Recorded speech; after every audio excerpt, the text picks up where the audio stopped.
दोस्तों, देश के सबसे बड़े कानून के जानकार, कानून के ज्ञाता की पहले बात सुनिए। एफआईआर करने का जो धमकी देता है कोई भी मनुवादी या मनुस्मृति को मानने वाला आदमी, जो मनुस्मृति अब है ही नहीं देश में लागू, और संविधान के आने के बाद तो वो नल एंड वॉइड हो गया, और वो धमकी दे रहा है कि अगर इसको कोई जलाएगा तो हम उस पर केस कर देंगे। तो केस करने वाला पर भी बहुत सारा केस हो सकता है भारत के संविधान के आर्टिकल 13 के मुताबिक। इसलिए मनुस्मृति खुद मुर्दा है और मुर्दा को जलाया जाता है, इसमें कोई फर्क। सुना दोस्तों, इस कचड़े वाली ज्ञान की अधूरी जानकारी। ये कह रहा है कि मनुस्मृति मुर्दा है और मुर्दा जलाना गलत नहीं है। अरे बेवकूफ गधा, यदि मुर्दा वाले लॉजिक पे आएगा तो इतिहास की हर प्रतीक, हर विचार, हर किताब जला देना पड़ेगा और फिर ये तुम्हारी लॉजिक लाइब्रेरी को शमशान बना देगी। तो ये आर्टिकल 13 का सहारा ले रहा है। अरे बेवकूफ आदमी, आर्टिकल 13 कोई जादू की छड़ी नहीं है।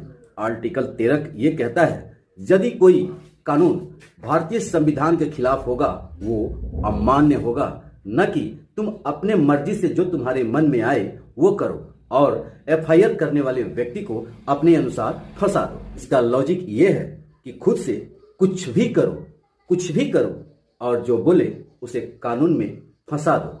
ये तो वही सिस्टम हो गया और इसका लॉजिक वही हो गया कि उल्टा चोर कोतवाल को डांटे। अरे बेवकूफ आदमी, संविधान ने अधिकार दिया है लेकिन साथ साथ जिम्मेदारी भी दिया है। फ्रीडम ऑफ एक्सप्रेशन का मतलब ये नहीं कि तुम जानबूझकर लोगों को भड़काओ और आर्टिकल का हवाला देकर तुम बच जाओ।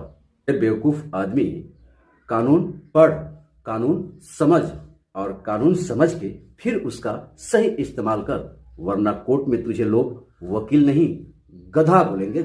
और लास्ट में चलते समय मैं इस वकील से यही बताऊंगा और यही बोलूंगा कि जब तू आर्टिकल 13 का सहारा ले रहा है तो यहाँ पे भारतीय संविधान हमें यह भी बताता है कि इंडियन पैनल कोड धारा 295 ये कहता है जानबूझकर दुर्भावना से धार्मिक भावनाओं को ठेस पहुंचाना, इस पे 3 साल की सजा प्लस जुर्माना भी हो सकता है। और दूसरा सहारा भारतीय संविधान के अनुसार आईपीसी धारा 195 ए ये कहता है कि यदि तुम्हारे किए हुए कार्य से समाज में नफरत और तनाव फैलता है तो तुम पे 3 से 5 साल की प्लस जुर्माना की सजा हो सकती है। और खासकर आईपीसी धारा 505(2) ये कहता है कि यदि तुम्हारे जैसे लोग सोशल मीडिया पर आकर इस तरह का कृत्य करते हैं तो इसमें भी सजा हो सकता है 3 से 5 साल का।